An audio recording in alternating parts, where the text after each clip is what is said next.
Yo, Big Kish back up in here. Y'all been hearing about Lil Yachty and Drake, man? I think they beefing, bruh. I think somebody followed somebody or took somebody off the song and all that. Yeah, we about to check it out, man. Somebody did a deep breakdown of what's going on with Lil Yachty and Drake. And we about to get it, bruh. Y'all know I'm like holy y'all. Without further ado, let's get it. Guys, this just gets sadder and sadder every day. Lil Boat has seemed to join the hip-hop Avengers in the fight for the elimination of Mr. Aubrey Drake Drizzler Oviho Graham. Yes, one of Drake's former best friends, the guy who taught Drake how to paint his nails, one of the pivotal rappers in teaching Drake how to sound like he's from Atlanta, and someone who Drake has gone on record saying is one of his best friends in the industry. Despite their massive age gap, with Drake pushing 38 years old and Lil Yachty only being 25 years old, these two rappers recently have seemed to be very close friends, but it looks like the tables have turned and they now might be beefing. So in this video, we're going to figure out exactly what's going on here because, first of all, what could Drake have possibly done to make so many people within the industry hate him? And second of all, for someone like Yachty, who has given Drake so much, I mean, Yachty has ghostwritten several songs for Drake over the last few years. He gave Drake the confidence to walk outside with Hello Kitty nail polish on. He executive produced Drake's comeback album, Her Loss, with 21 Savage. And he's basically been Drake's cheerleader for the last 2 years. So if any rapper in the industry is going to be beefing, and he taught him how to dress too, with Drake, Lil Yachty would be the last person you'd expect to be doing so. But that very well might be the case. So let's peel back the layers. Hey, look, he'll want it with Lil Yachty because I'm sure Lil Yachty got some background information on Drake that he probably don't want to expose. Here, let's unpack all the facts. And I have a little quiz for you guys. I'm going to reveal the answer at the end of this video, but what do Lil Yachty, Lil Wayne, and Travis Scott all have in common? Stick around to the end of this video for the answer and drop a comment if you think you know the answer already.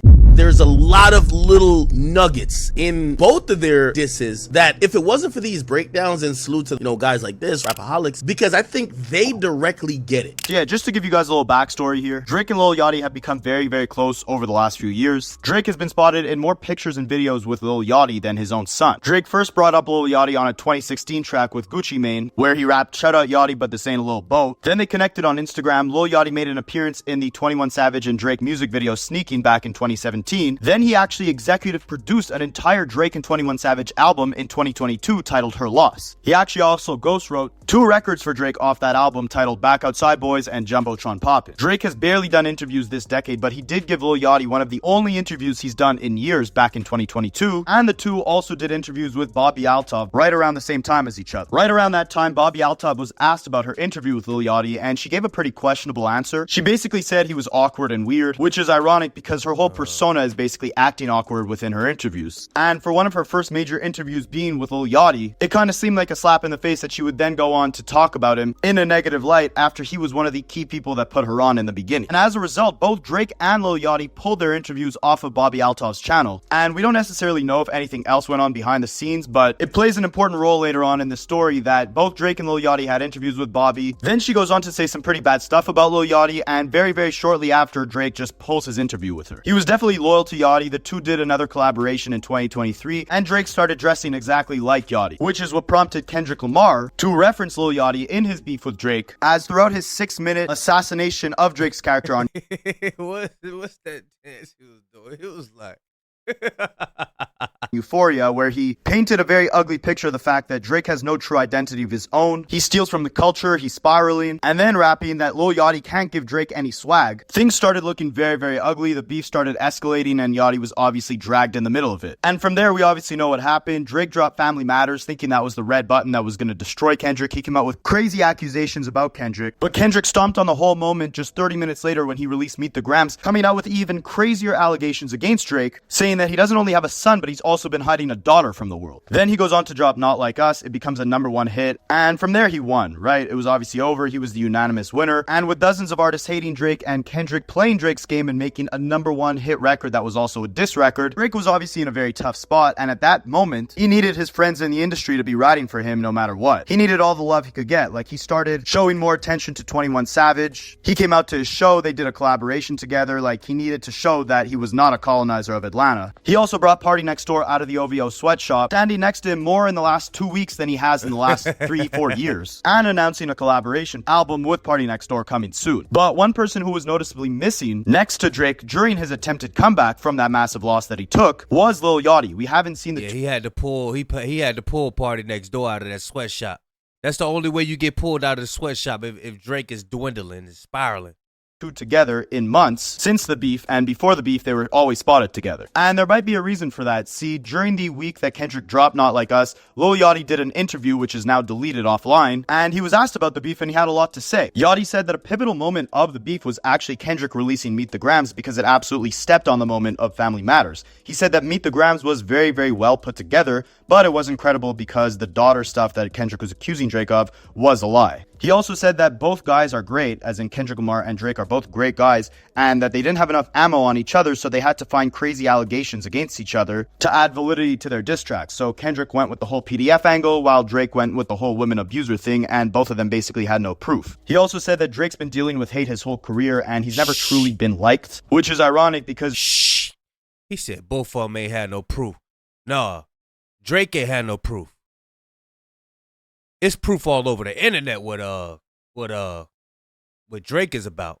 Drake has done his best to show us that he still has friends within the industry ever since this beef happened, but Lil Yachty has been someone who hasn't been spotted with Drake. And the most interesting thing that Yachty said in this whole interview is that the beef actually ended with Not Like Us, and that it's a banger, and there's pivotal moments of every beef, and the pivotal main moment of this one was the record Not Like Us. It's funny that he says that because Drake actually responded to Not Like Us with his record The Heart Part 6, which was basically a desperate attempt at defending all the allegations that Kendrick threw at him. Lil Yachty in this interview is completely ignoring that record and saying that the beef ended with Not Like Us, not that it ended with The Heart Part 6. And just like the Bobby Altov interview, this interview was mysteriously taken down. Lil Yachty, who was known to constantly defend Drake, didn't really seem to have anything positive to say about Drake's performance within this beef, or even try to make any attempt at defending him. And when a Drake fan account on Twitter reposted clips of this interview basically saying that Lil Yachty wasn't doing enough to defend Drake after all the defending that Drake has done on Lil Yachty, because if you guys didn't know, in Drake's attempt at connecting more to the youth, he's adopted a lot of Lil Yachty's sound and style into his music and his fashion choices. Obviously, we know this because Lil Yachty has written songs for Drake,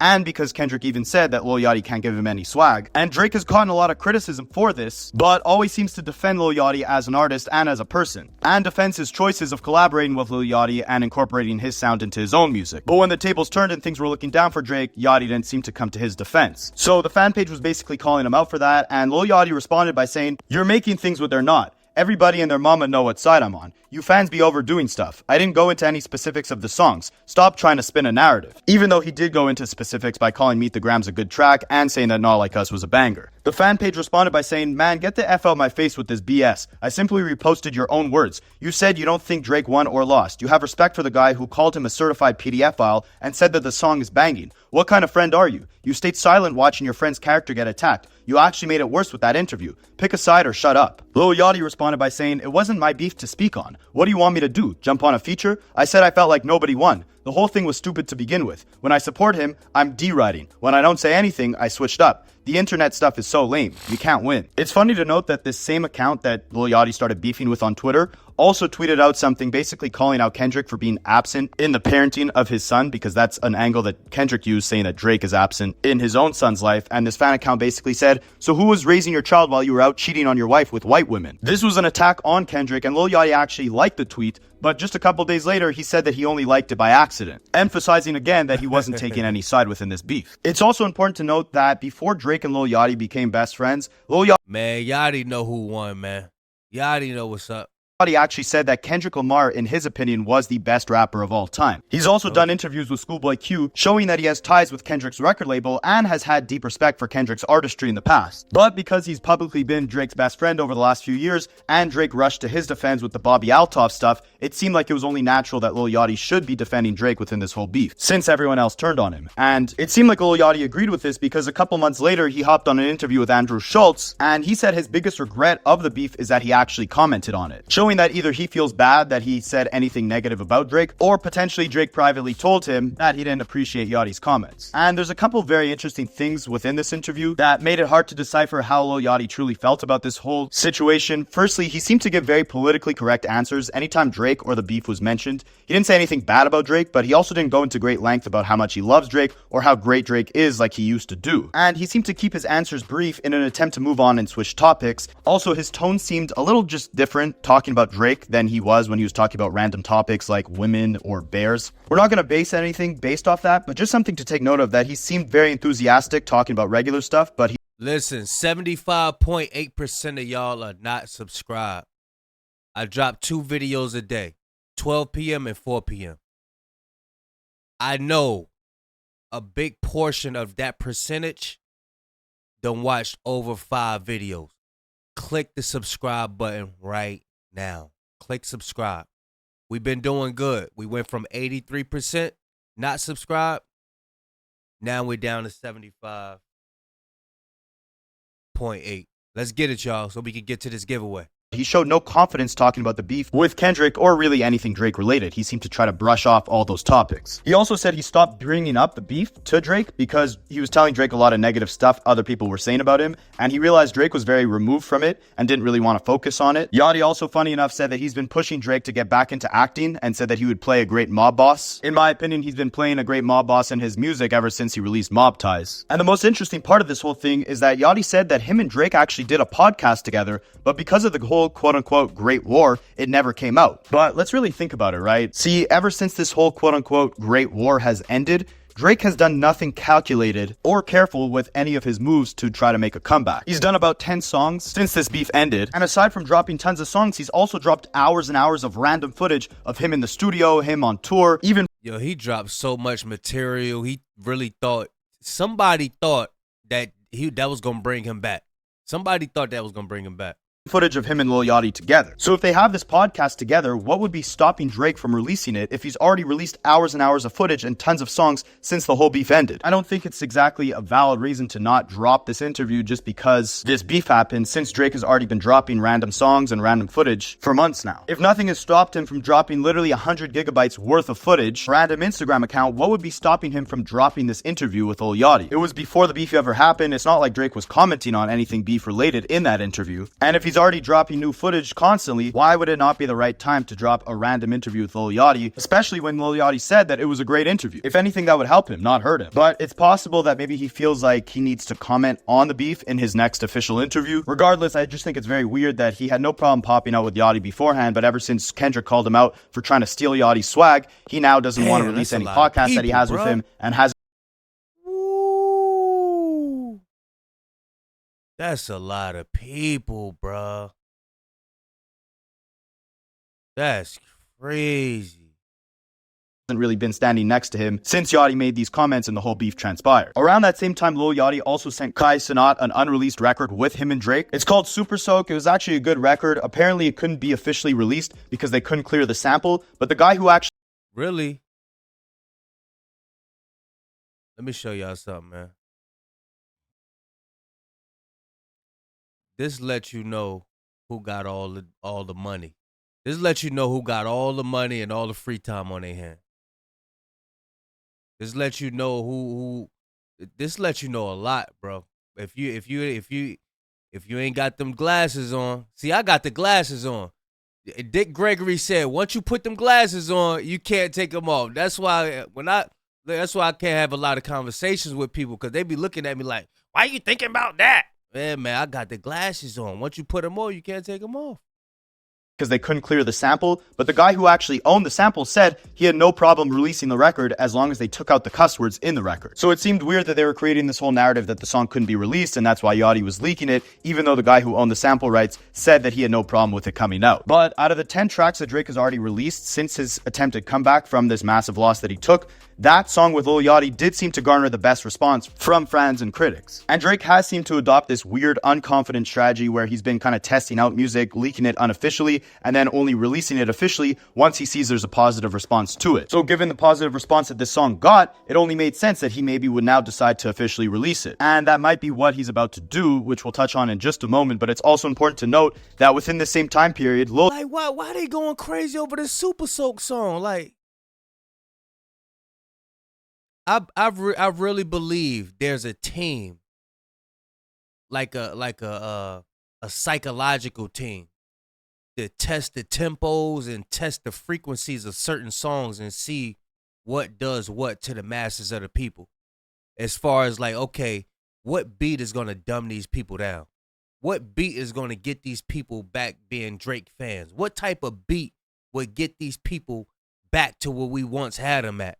Because people waking up now, they ain't like, yo, there's really nothing you could drop that and have them like, oh, we worship you again. Nah, people waking up. They ain't for it no more. Kendrick done showed them different type of songs. Like, yo, it's okay to like songs without 808s and all of that. It's okay to like different type of songs. You know what I mean? They got it. They got everybody on the loop. Y'all go back and watch that Who Cloned Tyrone joint. Y'all go back and watch that, man. Lil Yachty also did an interview with Joe Budden. Joe Budden is someone who's been very, very critical of Drake for years. They had a very public feud. Oh yeah, subscribe. Hit the subscribe button if you sitting there watching. If you just sitting there watching, you ain't subscribed, hit the subscribe button. Back in 2016, they also had a little back and forth after Drake released his most recent album, For All the Dogs. After the beef happened, Joe Budden publicly said that he felt like he was responsible for passing the baton to Kendrick to destroy Drake. So it's very strange that Lil Yachty's hesitant to release his interview with Drake, but he's okay with going on and doing an interview with Joe Budden, someone who Drake has had very public issues with. And coincidentally, they didn't bring up Drake once throughout the entire interview, except for at one point where Joe Budden was about to talk about Drake's dominance in the streaming era. And before he brought up Drake's name, he told Yachty, I'm not going to bring this guy up and we're going to leave this subject right after this, but Drake, and then he proceeded to say whatever he said. It's just strange that he would bring up Drake in this light and obviously show that both him and Yachty were hesitant of mentioning Drake's name, but it's also strange in general that Lil Yachty did this interview with Joe Budden in the first place. But now, like I was saying before, Drake obviously heard the positive response that his Super Soak record with Lil Yachty got, and so he's deciding to officially release it now with a music video. Academics reported that the music video has been shot, he's going to release it soon, but it actually won't feature Lil Yachty anymore. This is also pretty confusing given the fact that it was initially Lil Yachty's record. He was the one who previewed it, he said that the sample couldn't get cleared so they couldn't release it, and that Drake had nothing to do with him leaking it to Kai Cenat. So why would Drake now remove Lil Yachty from the song and just release it on his own? Along with doing an interview with Joe Budden, Lil Yachty also did a second interview with Bobby Altov and said that he has a lot of love Yachty was like, man, you need that shit. I don't need this shit. for her, and never gave us a conclusion on what. Look, Yachty said, you bringing my stocks down, bro. I gotta disassociate myself with you, bro. You bringing me down. You know what I mean? Y'all know, man. One bad apple spoiled a bunch. Yachty like, man, I gotta get away from you, bro. What ended up happening between him and her, or her and Drake. He just basically said that she made some comments that he didn't like after their first interview, but she ended up apologizing, so now he's back to loving her. And now these could all just be speculations, right? Obviously, him commenting on the beef, but not necessarily declaring a winner, doesn't necessarily mean that he's siding with Kendrick. It just means that he's not going to rush to Drake's defense like he used to do. But then he also went on to mention that he regretted commenting on the beef in general. He also started beefing with Drake fan accounts. He leaked one of Drake's records. Then Drake took the record, removed Lil Yachty off it. Now he's planning to release it on his own. And Yachty ends up doing interviews with two people who in the past have not gotten along with Drake, which would be Joe Budden and Bobby Altov. Again, all these things could just be weird coincidences, but what wasn't a coincidence was the fact that on August 20th, Lil Yachty ended up unfollowing Drake on Instagram, but then refollowed him right after fans noticed. Now, why I asked you guys at the beginning of this video what Lil Yachty, Lil Wayne, and Travis Scott all have in common is that they're all former collaborators of Drake, and they all might now have potential issues with Drake. Before Kendrick Lamar released his verse on Like That. Silence says a lot. Silence says a lot. Ain't nobody coming up, taking up for Drake and nothing. It's a lot of people tired of this stuff, bro. And I don't, within the industry, I don't believe Drake is making all his decisions. I don't think he's making all his decisions.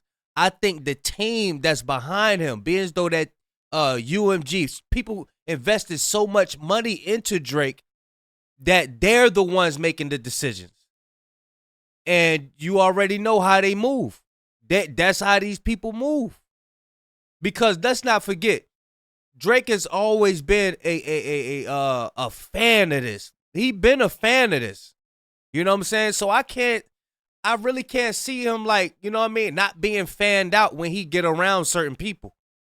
But I think it's the business side, that's the entity that's over him, is making him do these things. Nah, you can't get away with this. We ain't doing nothing for free, or that type of thing. Just like I said with Kendrick Lamar. When he brought Kendrick Lamar on tour, bro, man, I 99.9% believe that Drake did some shiesty stuff. Drake and his team did some shiesty stuff behind closed doors, and Kendrick Lamar was like, man, bro, I ain't rocking with you, bro. Can't rock with this, man. And he was coming at him ever since then. I got to take this guy down, man. I got to take this guy down. He has too much influence, and his mind ain't right. His mind is just not right. With Future and Metro Boomin, Travis actually performed with Future and Metro Boomin at Rolling Loud and told them to play that record specifically. And on Drake's first diss track, Push-Ups, many fans speculated that he was actually dissing Travis Scott in there with a line about baby mothers. He also had a massive Travis Scott head as a prop at one of his concerts, and he was seen shooting at it with his microphone. With Lil Wayne, I just did a whole video breaking down why they might have issues. You could go check that out. It's the video that's been released right before this one. But again, it is important to note that at this point in time, all of this is speculation. We have no idea if these former friends of Drake have now turned on him, and we have no idea how this will play out in the long term. But of all the people to be potentially beefing with Drake, Lil Yachty is definitely the most surprising, as Drake has rushed to his defense multiple times in the past. Lil Yachty has gassed Drake up and glazed him for the last few years. They've collaborated several times. Drake has gotten a lot of hate for incorporating Yachty's sound and style into his own music, but he's always defended his decision to do so. So it's very strange to see Lil Yachty comment on the beef the way he did. It's strange to see him unfollow Drake on Instagram, link up with a couple of Drake's ops. It's weird to see Drake take Lil Yachty off a record that Lil Yachty already leaked online, and it's weird that we haven't seen the two together since they were together so often before this whole beef, and Drake has been making very desperate attempts to link up with anyone who still gets along with him within the industry to show that not everyone hates him. But maybe Lil Yachty does, maybe he doesn't. We won't know until we know. For now, this is all we know, so let me know in the comments what you guys want to see next. Man, we are really witnessing his downfall, bro. We are really witnessing it. Damn, you know what I mean? It's really real. And it being as though that those people, they invested so much money into him, and him not experiencing anything like this ever in his life. Everything has always been up for him, bro. Since Disney, it's been up. Imagine you just being up, just up. Bro, you hit rock bottom. This is going to be devastating. Y'all look at that movie. Look up a movie called Keeping Up with the Joneses. I think that's what it's called. Yeah, Keeping Up with the Joneses. It really dives in to, how people, have a lot of stuff. Soon as it start to get taken away from them, man, they begin to delete themselves and stuff. You know what I mean? But yeah, bro. Y'all let me know how y'all feel about your Lil Yachty and Drake. Y'all think Lil Yachty really trying to get away from him, bro? Because he messing up his career, man. All right, look, man, you make me look bad, bro. You make me look bad, man. I gotta get away from you, man. Real. But yeah, y'all let me know how y'all feel. Subscribe, bro, so we can hurry up and get to this giveaway, man. I know y'all like Shmoney. Let's get it. Big Kish signing out. I'm gone, bro.